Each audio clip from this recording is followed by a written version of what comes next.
Beast of Reincarnation é um jogo de ação da empresa que faz os jogos de Pokémon, a Game Freak, que bebe de várias fontes diferentes de outros jogos japoneses. Tem sistema de gerenciamento de base e produção de alimentos, como Metal Gear Solid 5, sua protagonista absorve poder dos bosses que ela derrota, como em Shadow of the Colossus. Ela pode usar poderes dos chefes ao absorvê-los, como Mega Man. Existe uma trama existencialista absurdista, como em Nier Automata. O combate é focado em parry e gerenciar a barra de postura do inimigo, como em Sekiro. Mas existe também um sistema de combos e combos aéreos que me remete a Devil May Cry. Lá pro terceiro capítulo do jogo, eu cheguei à conclusão de que o jogo não faz maior parte dessas coisas tão bem quanto os jogos inspirações dele. Porém, a mistura do sistema de combate de Sekiro com o combate de jogos hack and slash é competente o suficiente para fazer você se manter no jogo. Sombrio, fúnebre e depressivo, Beast of Reincarnation é uma amalgamação de outros jogos que desenvolvedores claramente têm muito apreço por. Eu sou o Messias do Mastigado e eu queria falar mais um pouco sobre o jogo. Inscreva-se, dê um like se der e bora esquentar esse prato.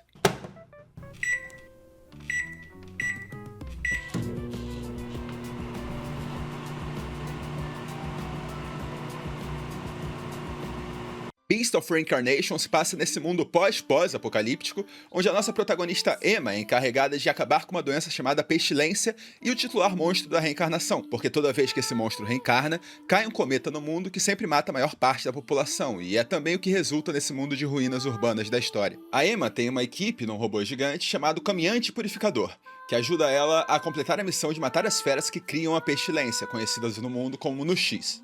A tripulação tem uma cozinheira e um motorista, personagens esses que introduzem um tema recorrente de busca pela humanidade, já que a Emma não é 100% humana e ela quer sentir o que motivam os humanos. A protagonista nasceu afetada pela pestilência, que gera poderes únicos nas pessoas, e no caso dela, o cabelo da Emma é uma árvore, e ela cresce e diminui a bel prazer dela. Personagens não tão interessantes de lado, o nosso companheiro Ko, o cachorrão grandão muito fofo, que assim como a Emma é pestilento e acompanha a gente nessa jornada.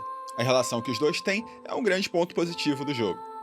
O Ko serve para te ajudar em combate, você pode apertar o botão do menu dele, o tempo dá uma diminuída e tem as habilidades que você pode fazer com ele.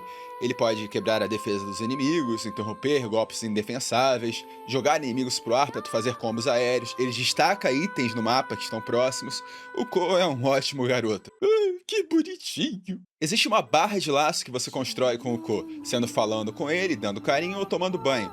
Quando a gente volta da missão do campo pro hub, estamos sujos e cobertos de sangue. Você pode ir no banheiro e chamar o Ko pra tomar um banho. A única vez que eu me recordo de ver isso no game foi no Metal Gear Solid 5, que o Snake chegava fedendo lá na Mother Base e ele podia tomar um banho pros guardas não encherem o saco dele. 夢を見て舞い散る花 Eu joguei o jogo numa RTX 3060 Ti e um i5 de 10ª geração, locado em 120 FPS. Não tive muitos problemas de performance, mesmo sendo a Unreal 5 a engine do jogo. Mas é aquilo, o jogo em muitos momentos parece meio incompleto, sem polimento. Tem diversas texturas aqui que me remetem a jogos japoneses de PS3, principalmente de pedra ou chão. Às vezes o jogo fica com a cor meio lavada e brilhando, é meio feio, mas em geral o jogo é apresentável. As partes que eu mais sofri de performance foi quando eu enfrentava bosses e dava parry. Era a soma do jogo de ter que processar as partículas do golpe exagerado do boss com as partículas que saem do parry da minha personagem. Claro, para um jogo que tem a mecânica principal dar parry, isso é triste, mas era de se esperar. O combate do jogo é legal, mas demora muito tempo para você liberar as habilidades e você conseguir sentir qual é a dele de verdade. Você tem 5 golpes normais e após cada golpe normal você tem um golpe especial que pode seguir eles. Cada um baseado numa flor diferente. Por exemplo, tá vendo que eu tô atacando e após cada ataque aparece uma notificação do jogo dizendo que eu posso apertar o botão de habilidade? Ele diz ali qual é a flor que será usada. Se você conseguir atordoar seu oponente, o Ko pode jogar ele pro alto para fazer você dar um combo no ar. Ao apertar o botão do Ko, o tempo dá uma diminuída na velocidade e você tem acesso às habilidades do seu cachorro. Esse menu de habilidade é customizável com as skills que você libera durante o game, e isso aqui é legal. Eu gosto que você possa dar uma pequena pausa para respirar no combate e pensar um pouco. As habilidades do Ko servem para diversos tipos de situação. Ele pode aplicar algum tipo de status no oponente, ele pode derrubar a guarda dele, em alguns casos ele pode até tirar um boss da animação do golpe dele. Ele te cura, e mesmo fora de combate, o Ko é extremamente útil e marca para você no mapa pontos de interesse que vocês passaram por. Bonfires, itens para upar arma, ferramentas, santuários para você upar sua cura. A Emma consegue transformar o cabelo dela em galhos livremente para criar pontes ou usar como gancho. O sistema de travessia do jogo me divertiu em todos os momentos que não eram para você fazer plataforma e ter que pular com precisão, porque o jogo é muito instável com o momento. Tu dá uma passadinha no analógico e o teu personagem corre uma maratona, aí não dá pra pular direito. Sem falar que a caixa de colisão dos lugares que você tem que aterrissar pra fazer platforming costuma não representar o chão real. Muitas vezes eu caí quando minha personagem estava claramente em chão firme. E falando nessa parada dos galhos, o jogo inteiro é temático de flores. Os golpes especiais são flores, a gente tem uma árvore de progressão que, nesse jogo, dada a temática, é uma árvore de verdade de habilidades. Eu achei muito legal a ideia. E, como eu falei no começo, a protagonista é o Mega Man.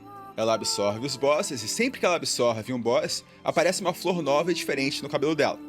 Você fundir a progressão do jogo com o visual da sua personagem é uma ideia louvável e eu acho que funciona muito bem.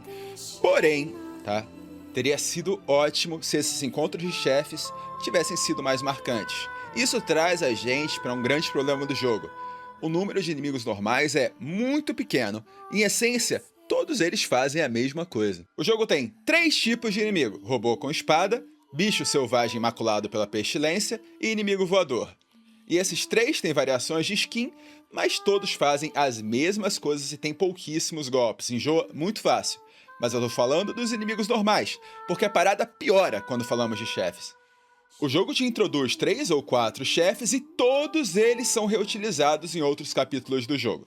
É o mesmo modelo, mesmos golpes, e isso é muito broxante. Num jogo com 13 capítulos, a gente tem pouquíssimos chefes originais. O que é mais zoado é que os capítulos são todas fases diferentes, abertos para tu explorar, mas num ponto do jogo, eu já sabia que não seria recompensado por isso no final da fase. As 3 fases diferentes são mapas amplos, quase todos, que você pode correr e explorar um pouquinho. O marcador do mapa te leva para a quest principal, e é isso, não existem side quests nesse jogo. Você pode explorar para pegar itens de level up para o veículo que funciona como sua base. Num jogo que não alcança muitos pontos altos, a história consegue ser um destaque negativo. Durante 80% do jogo, é todo mundo muito vago. Ninguém sabe de nada e falam propositalmente coisas que não dá para você entender porque você não conhece o universo do jogo. E normalmente, esses jogos não tentam explicar isso e tá tudo bem.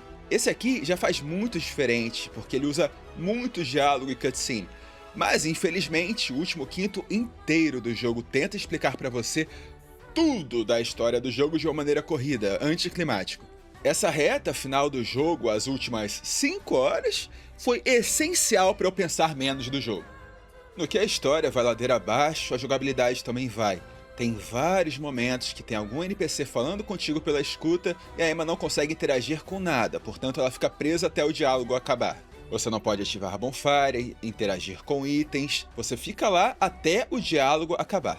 Isso já tinha acontecido antes, Mas nesse 1/5 final, na mesma missão isso acontece 4, 5, 6 vezes. Você fica travado enquanto o NPC tá lá dando exposição pra você do que se trata a história do jogo.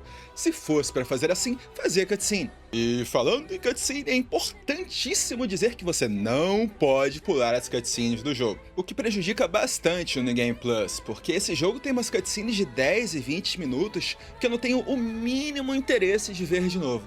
O New Game Plus até me chamou a atenção porque liberamos uma dificuldade nova, uma arma e uma habilidade. Mas não acredito que seja o suficiente para me fazer rejogar o jogo do zero. A trilha do jogo é fantástica. Não tem muitas músicas, mas as que tem costumam ter um corinho, uma capela que é gostoso de escutar. Foi o ponto mais alto do jogo para mim. E embora não sejam muitas músicas, todas de alguma forma ficaram na minha cabeça. Tava jogando o jogo em call, transmitindo para uns amigos meus, e eles perceberam que eu tava inconscientemente cantarolando uma das músicas do jogo. Putz, eu acabei esquecendo de mencionar que a câmera do jogo é horrível.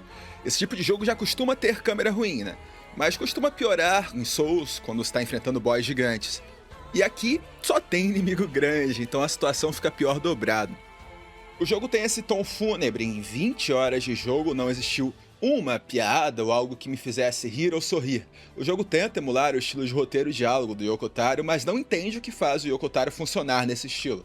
Caso você goste de histórias melodramáticas, é uma boa pedida pra você, pode existir um conteúdo aqui pra virar um guilty pleasure seu. É importante dizer também que esse jogo, embora seja marketado como um jogo da Game Freak, na verdade foi a maior parte feito por empresas terceirizadas que ajudaram o estúdio.